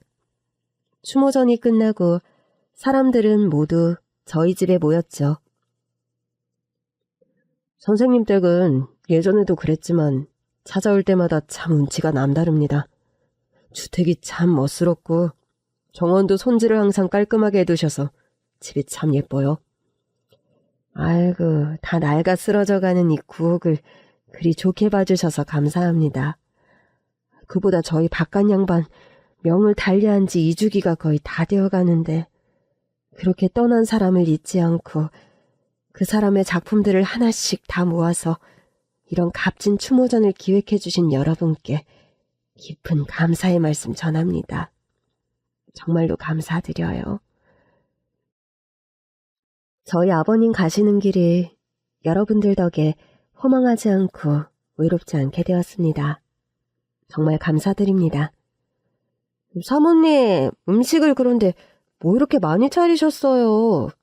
간단하게 집에서 식사나 하자고 해서 저희는 정말로 간단한 식사를 기대하고 왔는데 상차림이 너무 푸짐한데요? 아이고, 저 귀하신 분들이 오신 자리인데 이 정도도 약소하지요. 많이들 드시고 약주도 천천히 드시고 하세요. 모자란 거 있으심 언제든 말씀하시고요. 그렇게 아버님의 지인들을 챙기며 저녁 식사 자리가 한창 무르익어 가는데 부엌 식탁에 앉아 잠깐 쉬고 있던 저에게 어린 가정부가 다가와 귓속말을 하는 겁니다. 사모님, 기회예요. 저 지금 당장 따라 나오세요. 아니, 기회라니 그게 무슨 말이니? 사모님, 제발 아무것도 묻지 마시고 저 좀 따라 나오세요. 나오셔서 사모님 눈으로 보시면 다 알게 될 테니까요. 어린 가정부는 대뜸 제 손을 끌며 밖으로 향했고 저는 좀 어리둥절한 기분으로 그 애를 따라갔습니다. 명자야, 대체 무슨 일이길래 그래? 날 데리고 너 지금 어디로 가는 거니? 명자가 제 손을 끌고 도착한 곳은 시댁의 뒷마당이었어요. 그리고 명자가 시댁 뒷마당의 지하 창고문을 연 순간 저는 너무 깜짝 놀라 악소리를 지르며 뛰쳐나오고 말았습니다. 지하 창고방 안에는 키가 크고 얼굴 한쪽이 심하게 일그러진 남자가 창고방 구석에 소파에서 잠들어 있었던 겁니다. 명자야, 저 남자 대체 누구니? 이게 대체 무슨 일이야? 사모님, 심호흡 한번 크게 하시고 다시 들어가서 천천히 보세요. 잠들어 있는 저 남자분의 다른 쪽 얼굴을 보면 누군지 아시게 될 테니까요. 저는 이상한 예감에 명자가 시키는 대로 심호흡을 한번 크게 한 뒤 다시 지하 창고 방문을 열고 들어갔습니다. 심한 화상 상처 비슷한 것으로 피부가 많이 일그러지지 않은 반대쪽 얼굴을 손으로 슬쩍 돌려보았죠. 저는 남자의 얼굴을 확인한 순간 폭풍 오열을 하며 그 남자를 사정없이 흔들어 깨울 수밖에 없었습니다. 예슬이 아빠 맞지? 당신 설마 이렇게 살아있었던 거야? 이렇게 멀쩡하게 살아있으면서 어떻게 감쪽같이 죽은 사람처럼 그동안 행세를 한 거야? 제 서슬에 자리에서 벌떡 일어난 남편이 당황한 얼굴로 저를 쳐다보더군요. 아니, 대체 당신이 여기 어떻게... 내가 여기 지내는 건 어머님하고 저 아이밖에 모르는 일인데. 명자, 너 내가 널 고용하는 조건으로 분명히 비밀을 지키라고 했는데 이게 무슨 짓이야? 사장님 정말 죄송합니다. 저를 가정부로 고용하시면서 사장님께서 뒷마당 지하창고에 이렇게 치과하듯 생활하시는 거 사모님께 절대 비밀로 하기로 했습니다만 사모님께서 하루도 사장님을 그리워하지 않는 날 없이 눈물로 밤 지새는 걸 제가 몇 번이나 봤기 때문에 이런 비정상적인 상황은 제 선에서라도 빨리 알려야 할 것 같아서요. 오지랖이었다면 정말 죄송합니다. 당신, 지금 이건 명자를 탓할 일이 아니야. 이렇게 멀쩡히 살아있으면서 어떻게 날 이렇게 감쪽같이 속이느냐 말이야. 화상으로 얼굴 반이. 보시다시피 난 이렇게 괴물처럼 변해버렸어. 한쪽 다리도 거의 움직이지 못해서 걸어다니는 것도 힘들어. 이렇게 방에 틀어박혀 평생을 운신 못하는 신세가 됐는데 이런 꼴을 어떻게 당신한테 보이니?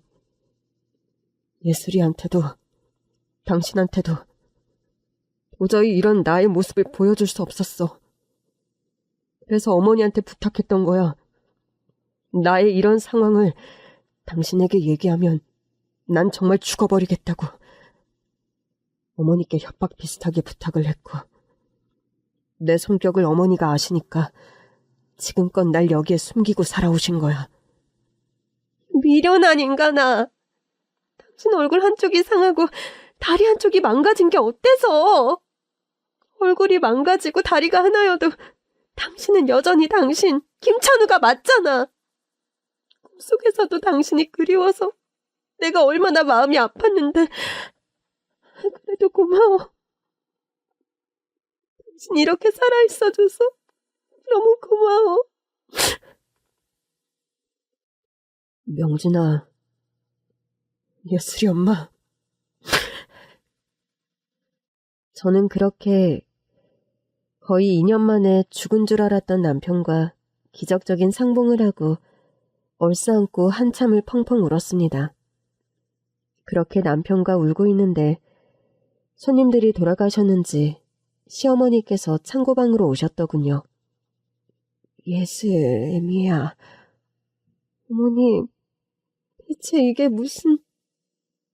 명자가 큰 마음 먹고 절 이곳으로 데리고 오지 않았더라면 어머님 전 평생 이 사람을 죽은 사람으로 알고 살 뻔하지 않았어요. 이 사람이야 그렇다 쳐도 어떻게 어머님까지... 미안하다. 찬우의 뜻이 워낙 완강해서 내가 어떻게 막을 도리가 없었다. 화재 사고로 네 시아버지가 그렇게 황망히 명을 달리하고 찬우까지 화상으로 저지경이 되어서 너에게 사실을 말하면 죽어버리겠다고. 더는 살고 싶지 않다고 하도 말을 하는 바람에 내가 헛입을 놀려 정말 찬우마저 잘못된 선택을 할까봐 내가 겁이 나서 말을 못했구나. 미안하다, 예슬렘이야. 아니에요, 어머님. 그간이 모든 사실을 숨기고 생활하려고 하신 어머님 심장이 오죽하셨겠어요. 그래도 저 이 사람 살아있다는 사실이 너무 감격스럽고 행복해요. 어머님, 지금이라도 이 사람 이렇게 만질 수 있고 볼 수 있다는 사실이 믿기지가 않는다고요. 여보, 내가 이런 흉측한 몰골이 되었는데도 정말 아무렇지 않다는 거야? 예슬 아빠, 당신이 뭐가 흉측하다는 거야? 사고로 얼굴이 망가지고 다리가 불편해졌지만 요즘은 재건 수술도 많이 좋아졌대. 우리 당신 얼굴 수술 잘하는데 알아봐서 치료도 잘 받고 재활치료 지금부터라도 부지런하게 시작하자.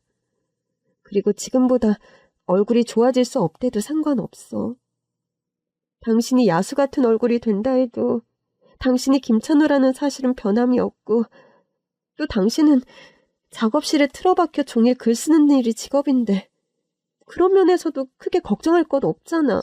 응? 여보, 고마워. 영진아, 이런 나를 내치지 않고 받아들여줘서. 당신 왜 그렇게 바보 같니? 우리 사이가, 우리 사랑이 겨우 그것밖에 안 되었어?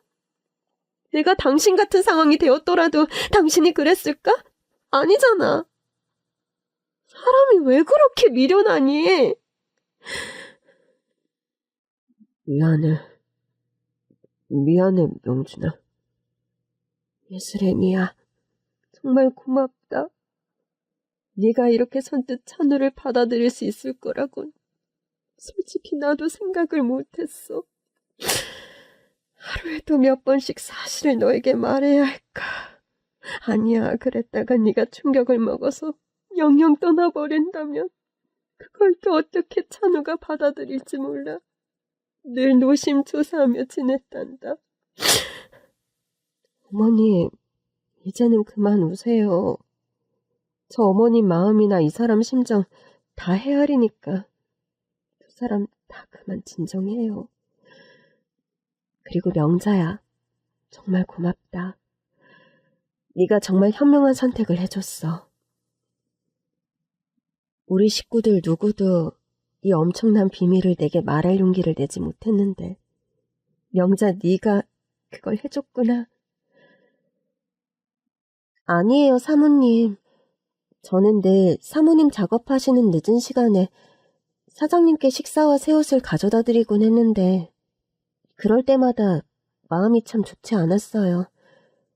이렇게 지은 죄 하나 없이 숨어 사시는 사장님도, 그걸 전전긍긍 숨기느라 애쓰시는 할머님도, 또 그런 사실을 하나도 모르고 사장님을 그렇게 그리워하는 사모님을 볼 때마다 저라도 나서서 사실을 말해야 하지 않나. 처음부터 고민을 참 많이 했습니다. 명자야, 네가 나에겐 은인이다. 죽은 줄 알았던 예슬 아빠가 이렇게 살아서 뒷마당 창고방에서 생활하고 있었다니. 참, 세상 사람 누가 이런 이야기를 믿겠니? 고맙다, 명자야. 용기 내줘서 정말 고마워. 저는 그렇게 어린 가정부 명자에게 고맙다는 말을 몇 번이나 했더랍니다. 제가 생활 루틴이 일찍 저녁을 먹고 딸아이를 목욕시키고 동화책을 읽어주면 딸아이 잠자리는 시어머니가 봐주십니다.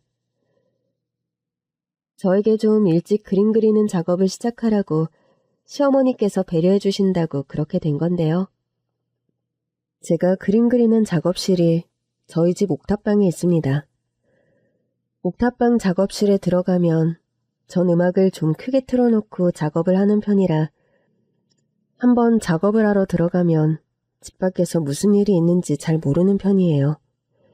그런 저의 루틴을 시어머니나 남편이나 알고 있었기에 제가 그렇게 작업하는 시간, 낮 동안은 딸아이를 하원시키러 간 동안에 남편에게 음식과 옷까지 필요한 물건 등을 가져다 주면서 그렇게 남편의 칩거를 도왔던 겁니다.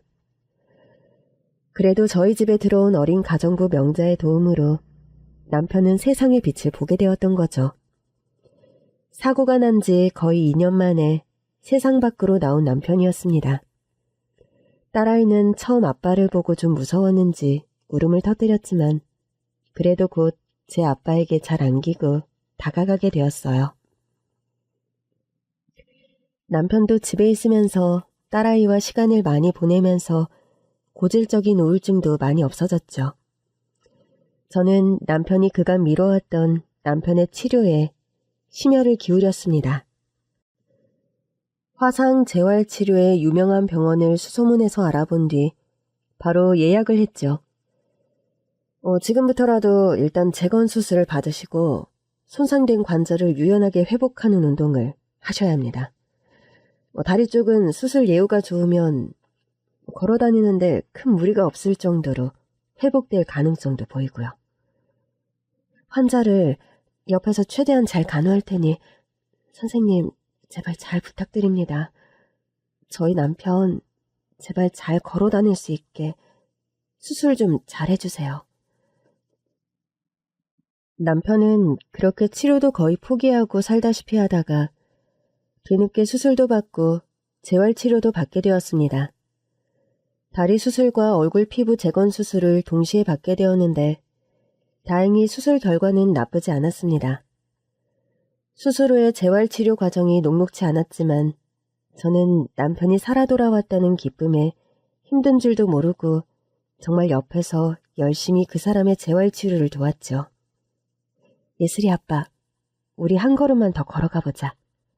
지금 힘든 거 알지만 수술하고 바로 움직여줘야 당신 굳은 관절이 빨리 부드러워진대. 자, 하나, 둘, 셋, 넷! 통증이 너무 심하다. 우리 조금만 쉬었다가 해. 딱 10초만 쉬게 해줘. 알았어. 자, 이제 당신이 말한 10초 지났어. 오늘 여기부터 저기 빨간 표시 있는 선까지 30번 왔다 갔다 해야 한다고 했어. 다시 일어나자. 우리 자기 잘한다. 파이팅! 그렇게 남편과 저의 눈물겨운 노력으로 남편은 다행히 다리 부상을 딛고 무리 없이 걸어다니는 수준으로 회복이 되었습니다. 화상을 입으면서 신경이 손상되고 또 오랫동안 치과하며 생활하느라 다리 쪽 관절이 거의 굳어버린 상황이었는데 수술과 재활치료로 기적적으로 회복이 된 것이었죠. 얼굴의 화상 치료도 수술 전보다 훨씬 잘 되어서 얼굴에 물론 화상 흔적이 많이 남아 있었지만 그래도 예전보다 한결 괜찮은 얼굴이 되었죠. 세상에, 그렇게 절뚝거리며 몇 걸음 걷지도 못하고 바닥에 넘어져 버리던 찬우가 이렇게 약간 절룩이긴 해도 멀쩡하게 걸어다니는 것을 보니 감개가 무량하구나. 예수레미야, 고생 많았다. 네가 아니었으면 찬우가 이렇게 좋아지지 못했을 거야. 아니에요. 이 사람이 이렇게 좋아진 건 빨리 재활치료 성공해야겠다는 예슬아빠 의지가 워낙 강해서 그랬어요. 그렇죠, 여보? 아니야. 내가 이렇게까지 회복된 건 당신 도움이 100%야. 예슬엄마, 정말 고마워. 나 이렇게 사람답게 다시 살게 해준 당신에게 나 평생 은혜 갚으면서 살게. 어머니, 그동안 속 썩여 들어서 정말로 죄송했어요. 그동안 제가 제 상처, 제 부름만 신경 쓰고 다른 사람들 마음을 속 깊게 헤아리지를 못했습니다. 아니다, 얘야. 지금이라도 이렇게 네가 세상 밖으로 나와 살게 되고 예스레미가 널 이렇게 아무렇지 않게 받아들여주니 엄마는 이제 죽어도 여한이 없구나. 아빠, 이제는 아빠 걷는 게 많이 안 불편한 거예요? 그래, 예슬아. 아빠가 수술도 잘 됐고 걷는 연습도 부지런히 해서 예전보다 훨씬 잘 걸어 다닐 수 있게 됐어. 보렴, 아빠 이제 참 잘 걷지?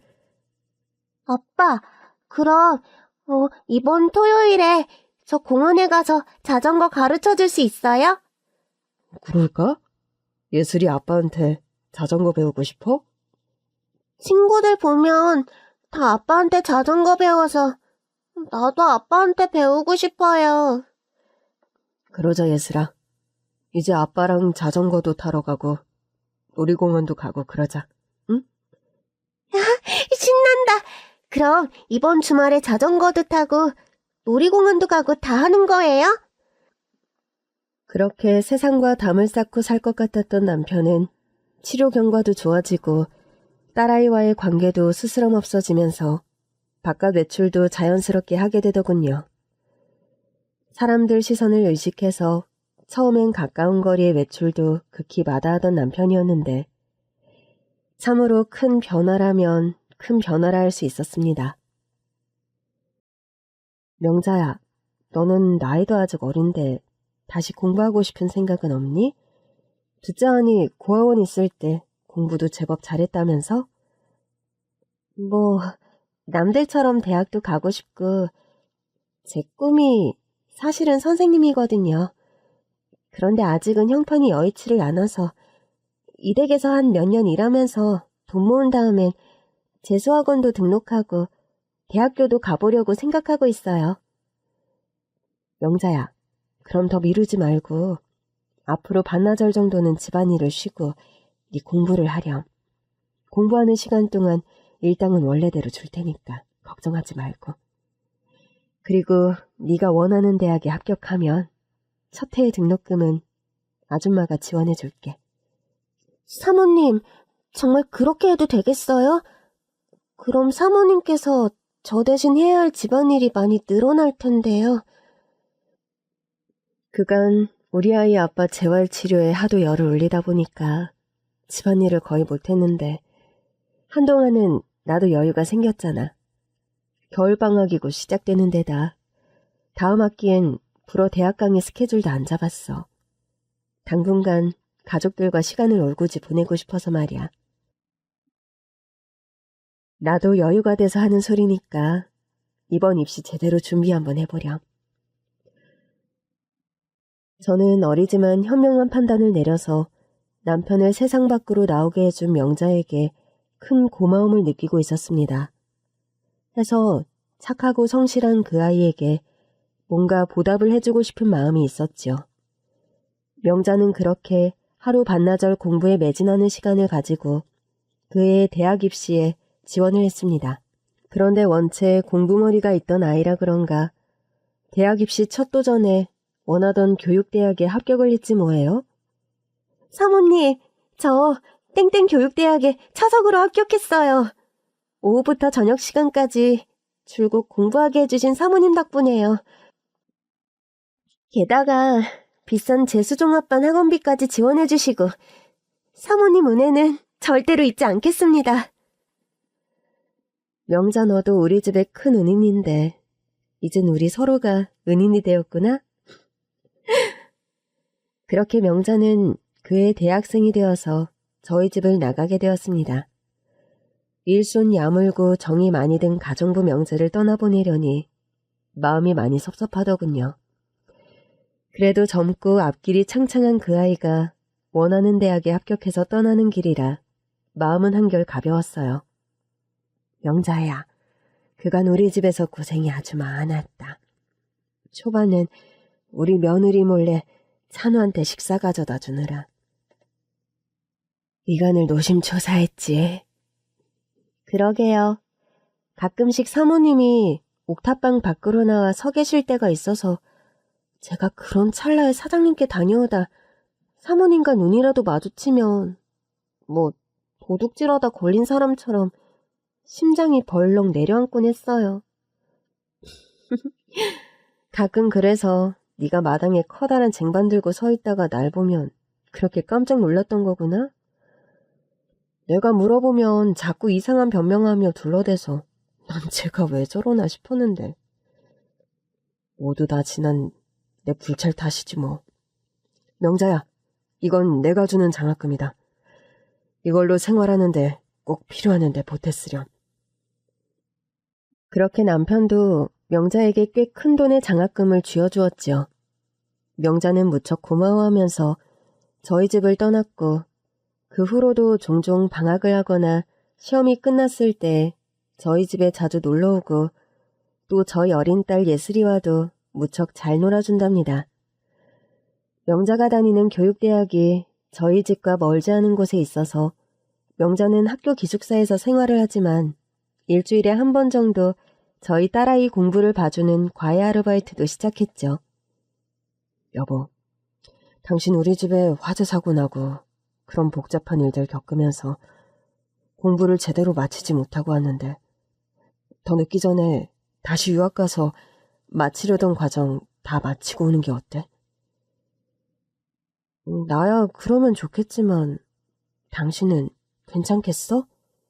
길게도 아니고 당신 반년 정도면 목표했던 과정 다 졸업하고 오는 거잖아. 휴학하는 기간도 정해져 있을 건데 더 미루지 말고 다녀와. 나도 이제 몸도 많이 회복됐고 여기서 나도 매일 글 열심히 쓰고 있을게. 당신 그래서 손 놓은 지 오래인데 다시 시작할 수 있겠어? 솔직히 뒷마당 지하 창고방에 갇혀 지낼 땐 그리고 뭐고 아무것도 손에 안 잡히고 우울한 생각밖에 안 들었었는데 세상 밖으로 나와서 당신이 날 받아들여주고 또 수술하고 재활치료 받으면서 몸도 좋아지니까 다시 글 쓰고 싶은 마음이 간절해졌어. 그간 풀어내고 싶은 이야기들도 많이 쌓인 느낌이고. 그래, 그럼 당신도 열심히 작업하고 있어. 나도 유학 다시 가서 과정 다 마치고 올게.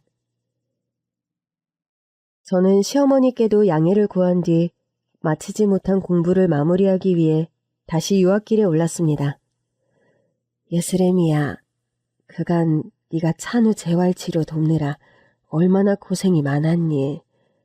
이젠 찬우도 세상 밖으로 나와 잘 지내고 예슬이도 지 아빠가 있어서 너무 좋아하니 집안일은 걱정 말고 유학 잘 다녀오너라. 내 어머니 반년 정도면 과정이 다 끝나니까 그때까지만 어머님께서 좀 고생하고 계세요. 예슬아, 엄마가 저기 프랑스 파리에 가서 미술 공부 마치고 올 건데 예슬이 그동안 엄마 보고 싶다고 울지 않고 아빠랑 할머니랑 잘 지낼 수 있지? 아빠도 예슬이랑 잘 놀아주시고 할머니도 있으니까 엄마는 예슬이 걱정하지 말고 엄마 공부 부지런히 하고 오세요. 아휴, 우리 예슬이가 언제 이렇게 다 컸지? 저는 그렇게 가족들의 응원을 받으며 다시 유학길에 오를 수 있었습니다. 인천공항 국제선 청사에서 비행기를 기다리며 앉아있는데 문득 2년 반 전 집안의 화재 사고를 듣고도 공항에 발이 묶여 동동거리던 제 모습이 떠오르더군요. 공항에서 코로나 검사를 받았고 검진 결과가 나올 때까지 귀국이 거절되어서 혼자 공항에서 펑펑 울던 제 모습이 생각나 문득 울컥한 기분이 들었습니다. 그때는 남편이 사고로 세상을 떠났다는데 당장 가보지 못하는 제 처지가 정말이지 절박했는데 지금 이렇게 살아 돌아온 남편을 상봉하고 가족들 오롯이 잘 지내고 있다는 것이 꿈처럼 느껴졌어요. 저는 어느 때보다 가벼운 발걸음으로 파리행 비행기에 몸을 실었습니다. 마음 편하게 그리고 열심히 남은 유학 생활을 마칠 수 있었고 저는 우수한 성적으로 미술학교를 졸업하고 다시 귀국길에 올랐죠. 공항에는 남편, 시어머니, 그리고 딸아이가 마중 나와 있었습니다. 엄마, 우리 여기 있어요. 우리 예슬이가 안 본 사이에 훌쩍 자라 아가씨가 되었네? 요즘 들어 예슬이가 훌쩍 커서 옷이며 신발이며 죄다 새로 샀지 뭐니. 어머님, 그간 정말 고생 많으셨어요. 건강은 괜찮으시죠? 괜찮다마다. 네가 그 사이 얼굴이 반쪽이 됐구나. 타국에서 혼자 생활하는 게 녹록치 않은 법인데. 고생 많았다. 여보, 고생 많았어. 미술학교 졸업 축하해. 그렇게 귀국한 저를 꼭 끌어안아주는 남편이었습니다.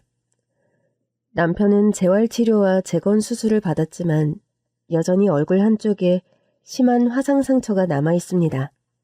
그래서 밖에 외출하면 가끔 배려가 부족한 사람들은 빤히 그런 남편의 얼굴을 쳐다보기도 하죠. 그날 공항에서도 남편의 화상으로 얼거버린 한쪽 얼굴을 좀 유심히 쳐다보는 아주머니가 있었어요. 여보, 저런 배려 없는 사람들 가끔 당신 오래 쳐다보고 그러면 기분 나쁘지 않아? 당신 예전 성격 생각하면 발끈하고 신경 쓸 타입인데 그러지 않은 것 같아서 말이야. 솔직히 기분이 좋지는 않아. 쳐다보는 시선 속에 감정이 다 담기니까. 내 얼굴이 화상으로 보기 좋은 건 아니잖아. 화상 때문에 위쪽 정수리 반틈은 아예 머리카락이 나지도 않으니까. 그래도 괜찮아.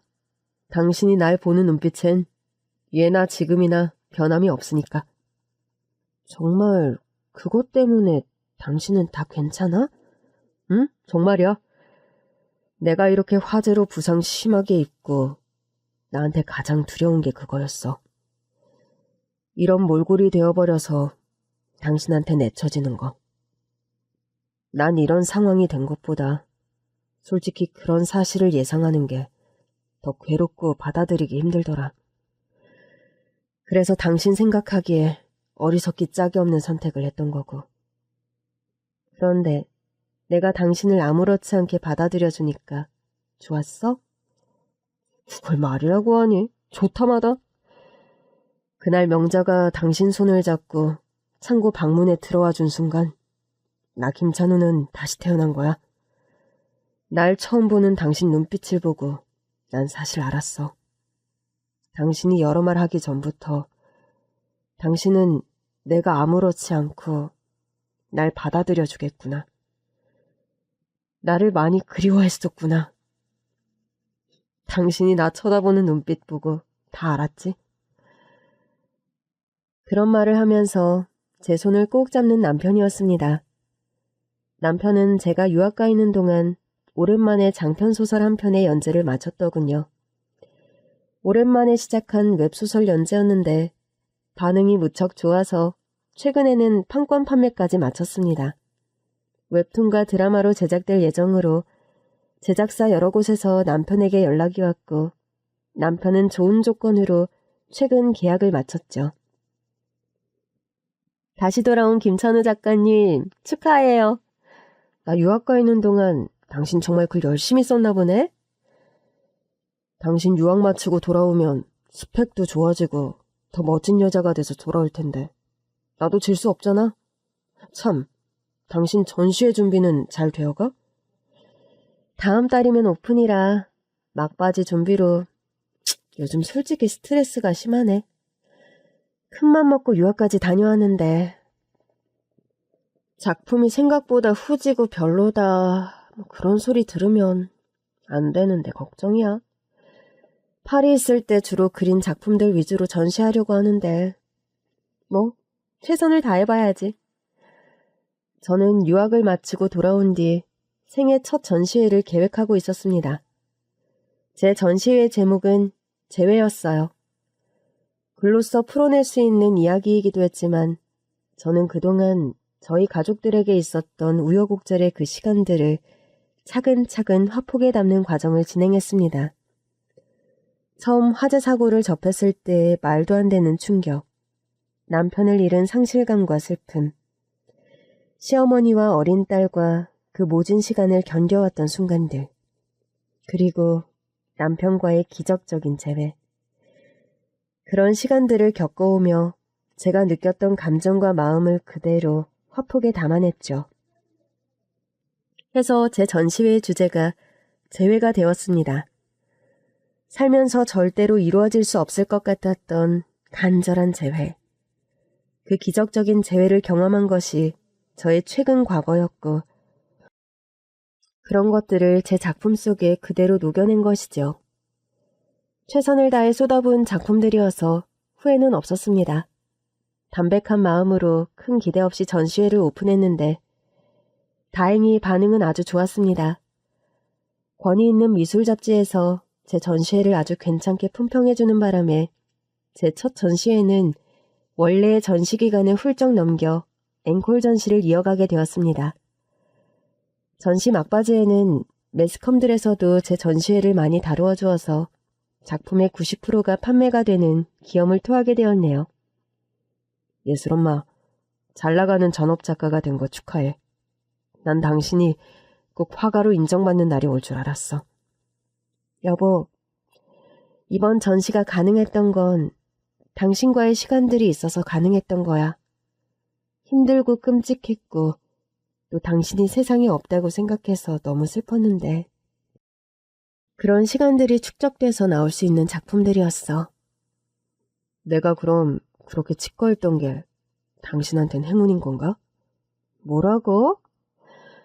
그렇다고 앞으로 그런 말도 안 되는 도망갈 생각은 절대 하면 안 돼? 알았어? 알았어. 당신하고 이렇게 웃으면서 당신 전시회를 보게 되다니 꿈만 같다. 가족들의 축하를 받으며 저는 그렇게 전시회의 마지막 날을 보냈습니다. 여러분께서도 꼭 이루어졌으면 하는 재회의 순간이 있으신지요? 있으시다면 기적 같고 행복한 재회의 순간을 꼭 맞으시길 진심으로 기원합니다. 긴 얘기 들어주셔서 정말 감사합니다.